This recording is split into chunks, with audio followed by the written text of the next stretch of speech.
dari guru swasta itu memang memiliki sekolah induk di sekolah swasta. Namun untuk penempatan itu tidak mungkin, namun tidak ada kebutuhan atau terjadi kelebihan guru. Ini nanti nggak mungkin akan ditempatkan. Inilah merupakan simulasi untuk seleksi di tahun 2023. Pada intinya di sini nanti teman-teman kalau misalkan di sekolah kita itu ada kebutuhan, maka kita bisa ditempatkan di sekolah induk kita. Kalau misalkan sekolah induk kita nggak ada kebutuhan, maka di sini kita tidak akan bisa ditempatkan di sekolah induk kita. Dan untuk penempatan ini nanti akan diurutkan mulai dari penempatan P1, dari THK 2, kemudian dilanjutkan ke guru sekolah negeri, dilanjutkan ke lulusan PPG, dan juga dilanjutkan ke guru swasta. Kalau misalkan di sini dibahas terkait tentang penempatan yang mana syaratnya itulah ada kebutuhan di sekolah induknya, maka di sini kita akan lebih mendalam melakukan pembahasan, yaitu setidaknya ada 9 kategori guru honorer yang nantinya ditempatkan di sekolah non induknya, atau kita nggak mungkin akan bisa ditempatkan di sekolah induk kita sendiri. Kira-kira bagaimanakah informasinya? Silahkan simak video ini sampai selesai. Namun sebelum kita lanjutkan, perlu saya ingatkan, bagi teman-teman yang mungkin baru saja menemukan channel ini, silakan klik tombol subscribe-nya dan aktifkan notifikasi loncengnya sehingga nanti jika ada update video terbaru, kalian tidak akan ketinggalan informasi. Baiklah sobat-sobatnya, kalau misalkan di sini kita mengecek ya, yaitu untuk alokasi formasi atau kebutuhan di 4 Pemda misalkan, yaitu di Konawe ini seluruh formasi berada pada Dinas Pendidikan, kemudian yang ada di Pulau Morotai ini juga Dinas Pendidikan. Sama halnya dengan di Kutai Kartanagara juga Dinas Pendidikan seluruhnya untuk formasi, dan juga di Provinsi NTB seluruh formasi berada pada Dinas Pendidikan.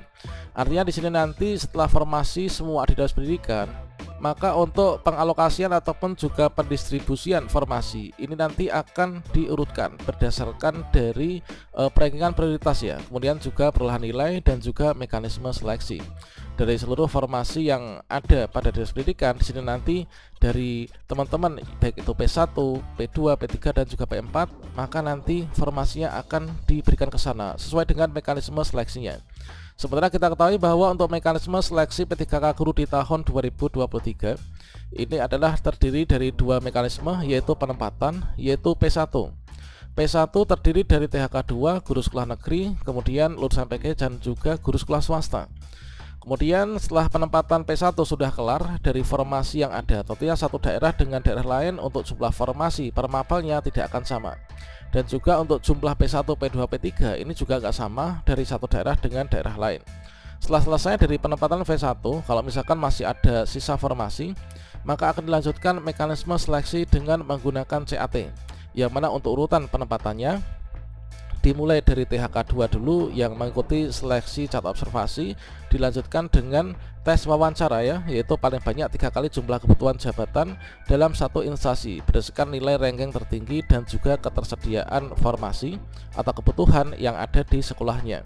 Ini sama halnya dengan teman-teman P3 atau guru honor sekolah negeri, masa kerja lebih dari atau sama dengan 3 tahun pun juga demikian. Kemudian jika masih ada sisa formasi, maka nanti akan dilanjutkan yaitu seleksi dengan CAT BKN, yang mana nanti soalnya adalah seleksi kompetensi. Yang lulus seleksi kompetensi diambil 3 kali jumlah kebutuhan untuk maju ke dalam sesi berikutnya, yaitu seleksi wawancara. Sehingga di sini kalau misalkan kita berbicara terkait tentang penempatan di sekolah induk maupun juga sekolah non induk, maka di sini sebelum kita membahas terkait tentang untuk kategori yang tidak mungkin bisa ditempatkan di sekolah induk, maka kita harus mengetahui dulu siapa saja yang bisa ditempatkan di sekolah induk ya. Dan misalkan di sini adalah untuk yang penempatan P1. Nah, P1 itu kan terdiri dari P1 THK 2, kemudian P1 guru honor sekolah negeri, kemudian P1 lulusan PPG dan juga P1 guru sekolah swasta. Nah, di sini tentunya ini kita mengkategorikan dulu yaitu yang bisa ditempatkan di sekolah induk dan juga non induk.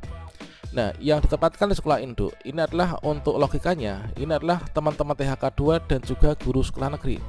Mengapa guru sekolah negeri ini dan juga THK 2 bisa ditempatkan di sekolah induknya, manakala di sana terdapat kebutuhan yang misalnya seperti ini atau seperti ini. Nah, ketika P1 dan juga P1 THK 2 dan juga P1 guru sekolah negeri terdapat kebutuhan di sekolah induknya, mereka menjadi pemenang, maka untuk penempatannya ini bisa di sekolah induknya. ketika sudah nggak ada kebutuhan, maka nanti akan ditempatkan pada sekolah lain yang masih membutuhkan. Kemudian secara garis besar untuk yang nggak mungkin ditempatkan di sekolah induk itu adalah lulusan PPG dan juga guru swasta. Mengapa demikian? Dikarenakan mereka kan nggak punya sekolah induk kan. Nah, dari guru swasta itu memang memiliki sekolah induk di sekolah swasta. Namun untuk penempatan itu tidak mungkin akan ditempatkan pada sekolah swasta. Sehingga di sini dapat kita simpulkan bahwa yang bisa ditempatkan di sekolah induk itu adalah ada dua kategori, yaitu THK 2 yang menjadi pemenang. Entah itu pemenang dalam hal urutan penempatan dari P1 misalkan, atau mungkin juga THK 2 yang urutan prioritas setelah P1 kelar untuk penempatan dilanjutkan ke THK 2 yang ikut seleksi observasi dan juga wawancara serta masih tersedia formasinya.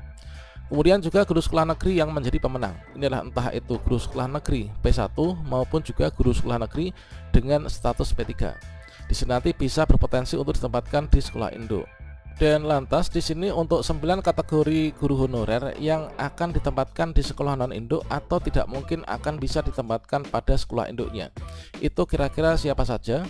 Nah, tentu saja di sini untuk yang pertama itu adalah kita cek ya, yaitu per kategori pelamar. Di sini kita kategorisasikan dari kategori pelamar dan juga mengapa alasan kok penempatannya itu di sekolah non induk gitu ya. Yang pertama, ini adalah dari teman-teman P1 lulusan PPG. Mengapa P1 lulusan PPG ini nggak mungkin ditempatkan di sekolah induk? Dikarenakan apa? Dikarenakan memang dia tidak punya sekolah induk kan. Meskipun mungkin teman-teman P1 lulusan PPG itu adalah mereka itu mengajar, namun kalau dulu mendaftarnya itu dari jalur PPG, artinya itu adalah tidak terbaca sebagai P1, P2, P3 maupun juga P4. Nah, ini terbacanya di P4 yaitu lulusan PPG, maka nanti dia nggak mungkin akan ditempatkan di sekolah induknya karena tidak terbaca di dapodiknya, namun terbaca itu adalah dari lulusan PPG-nya ya. Nah, selanjutnya yang kedua yaitu P1 guru swasta. P1 guru swasta ini nggak mungkin akan ditempatkan di sekolah induknya ya untuk kategori pelamar P1 guru swasta ini. Mengapa demikian? Dikarenakan dia tidak punya sekolah induk. Nah, dia kan induknya di sekolah swasta kan, nggak mungkin P3K ditempatkan di sekolah swasta, ditempatkannya di sekolah negeri. Dikarenakan ditempatkan di sekolah negeri, bukan di sekolahnya sendiri asalnya, berarti di sini dapat dikatakan itu penempatan bukan di sekolah induk, teman-teman. Kemudian untuk yang ketiga, yaitu untuk penempatan berikutnya, itu siapa? Yaitu P1 THK 2 ini juga berpotensi untuk tidak bisa ditempatkan di sekolah induk. Dengan alasan apa? Dengan alasan mungkin saja tidak ada kebutuhan atau terjadi kelebihan guru. Nah, ketika P1 THK 2 itu adalah mengajar di suatu sekolah, kemudian bisa ada formasi dibuka di Pemdanya, kemudian dilakukan pendaftaran, kemudian dilakukan penempatan.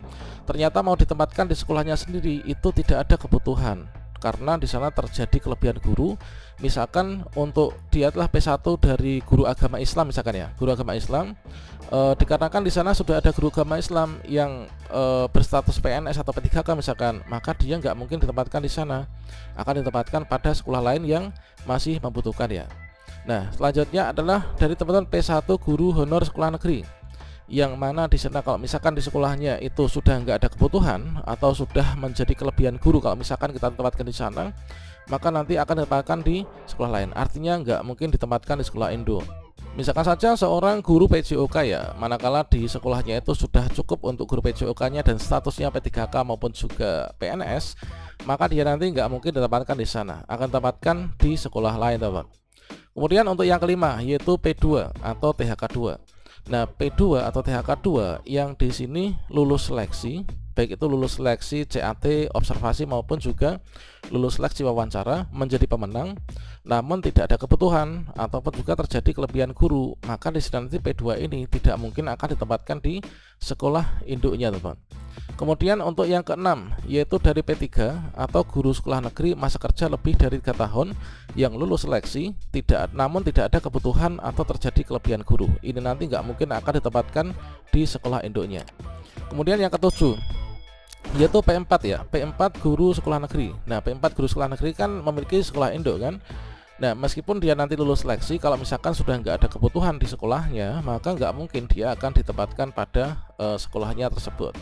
Samanya dengan yang P4 lulusan PPG. Nah, kalau P4 lulusan PPG sudah jelas, meskipun nanti lulus seleksi, baik itu lulus seleksi cat seleksi kompetensi dan juga wawancara menjadi pemenang ranking tertinggi, maka di sini nanti karena nggak punya sekolah induk, maka nggak mungkin bisa ditempatkan di sekolah induknya. Dan itu sama halnya dengan P4 dari teman-teman jalur guru sekolah swasta. Dari P4 jalur guru sekolah swasta ini meskipun lulus seleksi cat kompetensi ya, dan juga wawancara, karena di sana itu nggak punya sekolah induk, maka nanti penempatannya itu juga di sekolah negeri. Kira-kira demikian teman-teman untuk 9 kategori honorer yang ditempatkan di sekolah non induk.